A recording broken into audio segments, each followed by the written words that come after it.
नमस्कार भाइयों बहनों को, मैं दीपक गौड़ आपके सामने और मेरे साथ वो लोग बैठे हुए हैं जिन्होंने मेरी बहुत मदद की है देहरादून में बसने में। और आर्मी से रिटायर है मेरे भाई, नाम है द्विवेदी जी।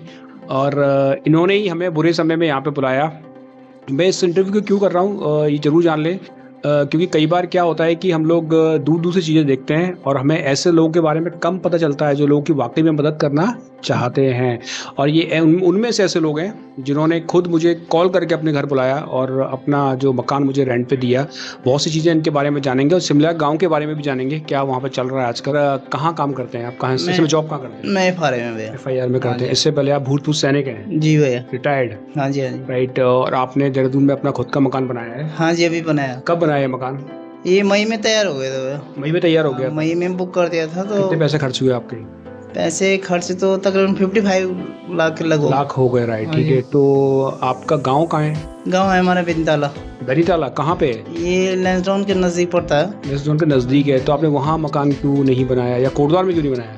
कोटद्वार में थोड़ा ये था कि मैं सर्विस यहीं करता था, फिर बच्चे शुरू से साथ में ही रहे, तो इस कारण फिर यहीं बनाना पड़ा मेरे को। नहीं बनाना पड़ा। कोटद्वार में भी आपकी ज़मीन है? कोटद्वार में मेरी ज़मीन है भैया। कितनी ज़मीन है आपकी? मेरी 1 बीघा ज़मीन है। तो उस पर क्यों नहीं बनाया? 1 बीघा तो बहुत अच्छा है। वो फ्यूचर प्लान के लिए रखा है। अच्छा, राइट। और अच्छा, मैं आपसे एक क्वेश्चन यहाँ पे पूछना चाहूँगा कि आपने मेरी मदद की। मैं बोल रहा हूँ बार बार इस बात को। ना मदद क्या की, कुछ नहीं, वो तो आपका बड़पन है जो आप ऐसे बोले, मदद कुछ नहीं किया। बुरे समय पे तो बहुत बड़ी हाँ मदद जी, हाँ जी। कि आपके खुद कॉल करके बुलाया तो बड़ी हाँ बात जी, थी। मैं हाँ। मकान तलाश रहा था वो सब आपका प्यार आशीर्वाद है और इसलिए। आपकी बेटी से भी मिल चुका हूँ मैं, मिस्टी हाँ जी, से। हाँ जी, हाँ जी, उसके हाँ संस्कार ज़बरदस्त हैं। हाँ जी, हाँ वो जी। सब चीज़ें आप डाल रहे हैं उसके अंदर। हाँ जी, हाँ जी। तो ये सब चीज़ें आती कहाँ से हैं, ये सब थॉट्स?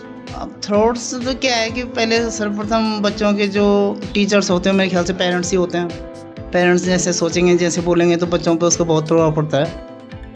तो इसलिए वो भी देखती होगी हमें कहीं ना कहीं, मेरे मदर फादर क्या कर रहे हैं क्या नहीं कर रहे हैं, तो वो चीज़ बच्चे कैचअप करते हैं जल्दी। अच्छा, एक जैसे आप सर्विस की है तो एक व्यक्ति अपने जीवन भर में पैसे जोड़ता है हाँ जी, और एक बहुत बड़ा सपना होता है मकान बनाना। हाँ, ये हर सपना। हर व्यक्ति का, मेरे पापा का भी था कि मैं खुद का मकान बनाऊं और एक मोटी रकम उसमें लगती है। ये क्वेश्चन मैं इसलिए पूछ रहा हूँ कि मैं कोटद्वार से हूँ और कोटद्वार में कुछ बेसिक सुविधाएं नहीं हैं, जिसमें मैंने कोटद्वार के अंदर एक चलन देखा है कि लोग अपने सारे पैसे जोड़ते हैं, मकान बनाते हैं, फिर 5-10 साल वहाँ रहते हैं, फिर वो छोड़ते जाते हैं। तो आपको भी ऐसा लगता है कि कोटद्वार और देहरादून में बहुत ज़मीन आसमान का अंतर है? हाँ, जमीन आसमान का अंतर तो है भैया। क्या क्या फ़र्क आपको लगता है? सबसे पहले तो मेरे ख्याल से एजुकेशन है जो मेन चीज़ है, मेन मुद्दा है। उसके बाद मेडिकल फैसिलिटीज़ है। तो 2 चीज़ इंसान की लाइफ में होना बहुत ज़रूरी है। तो क्या इसलिए लोग ज़्यादातर देहरादून का रुख करते हैं। जैसे कि अगर कोई सर्विस में है जिसने तो क्या आप सलाह देंगे उनको कि मकान देहरादून में लगाना चाहिए, कोटद्वार में लगाना चाहिए, अगर एक अच्छा अमाउंट उनके पास है? अब सलाह तो भैया क्या दें, किसी को, हर इंसान का अपना अपना दिमाग होता है, अपना अपना माइंड होता है।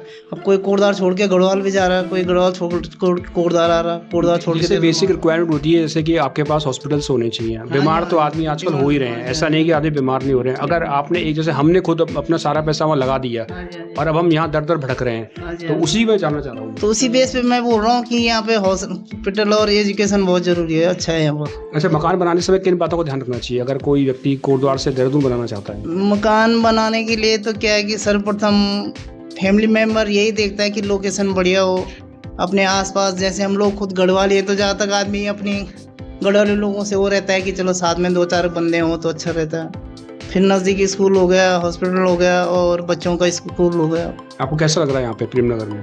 यहाँ पे तो हमें काफ़ी टाइम हो गया, मेरे को तो यहाँ पे बहुत अच्छा लग रहा है, बेस्ट लग रहा है। अच्छा, सपोज कोई व्यक्ति गांव से आया, पहाड़ से आया और देहरादून में आके ज़मीन तलाश रहा है, हाँ जी, तो उस व्यक्ति में कई बार मैंने ऐसे केसेस देखे हैं जहां व्यक्ति की ज़मीन और पैसा, सारा पैसा ही फंस जाता है उस ज़मीन में, और ज़मीन में उसको नहीं मिलती है।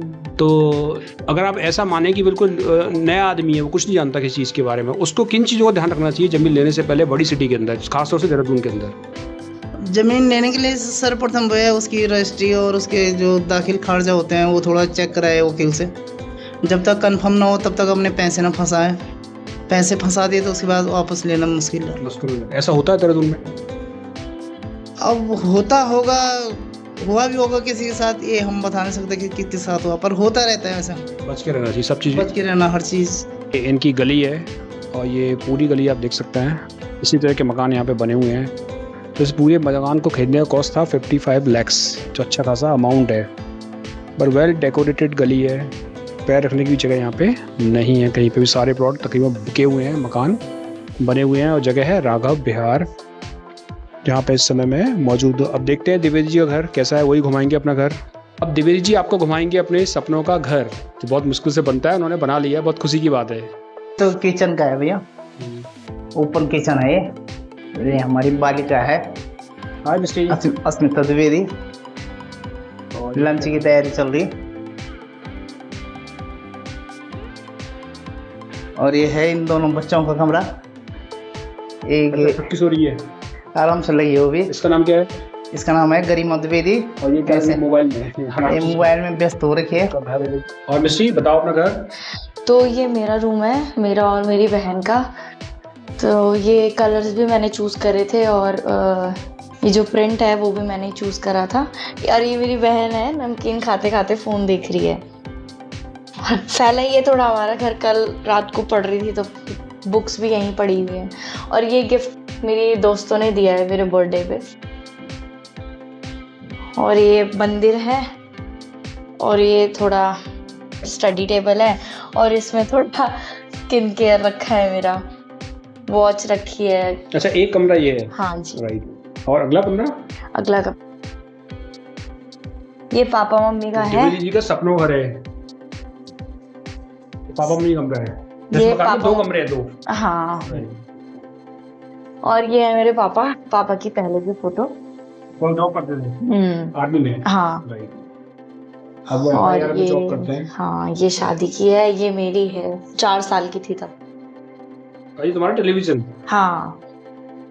ये पूरा मकान एक सपनों का घर होता है बनाना, जो उन्होंने बनाया है अपना घर, और बहुत खुश हैं। छोटी सी फैमिली, हैप्पी फैमिली है।